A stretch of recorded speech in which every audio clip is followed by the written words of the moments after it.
So another type of script file that we're going to write is called a function file.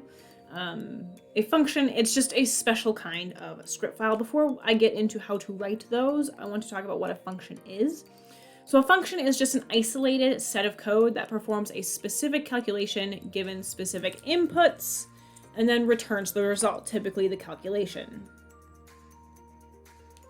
So most non-trivial programs are written as a set of independent functions. Like I said, it's an isolated set of code, so you want to break it up into smaller pieces.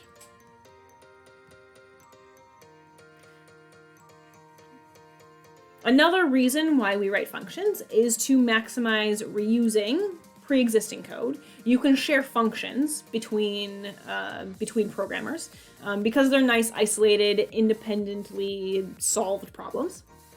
And then also, functions are separate, they're isolated, which means that there's only certain places that we can have errors in our code. So they help with simplifying the debugging process. So like I said, a function file is just a script file, which is just a text file. So if I go to MATLAB, a function file, so you can say new script, and then a function file starts with the word function, and then you would write your function. Another thing you can do is go to never mind. Go to new function, and it will give you a template for how a function is written. So notice it starts with the function keyword, and then there's each of these pieces. So there's five different pieces of a function. The first one here is called the function definition line. It identifies the output arguments, it identifies the name of the function, and it identifies the input arguments. The next thing here, this first line is called the H1 line, and then below that are the help text lines. These detail out how to use the function. What is the purpose of the function? What do the inputs mean? What are the outputs going to be? What are the final calculations? And then here, notice these are 2 lines of code. This is your function body. This is where your calculations go. Our output arguments are defined inside of our function body, and our input arguments are used in our calculations. And then lastly, we have end. So all functions have an end. It indicates my function is done. It's complete. So let me close these out. Let me open up a function I've previously written. This one called car distance. So essentially, it's that same problem that I mentioned in script files, but now it's converted into a function.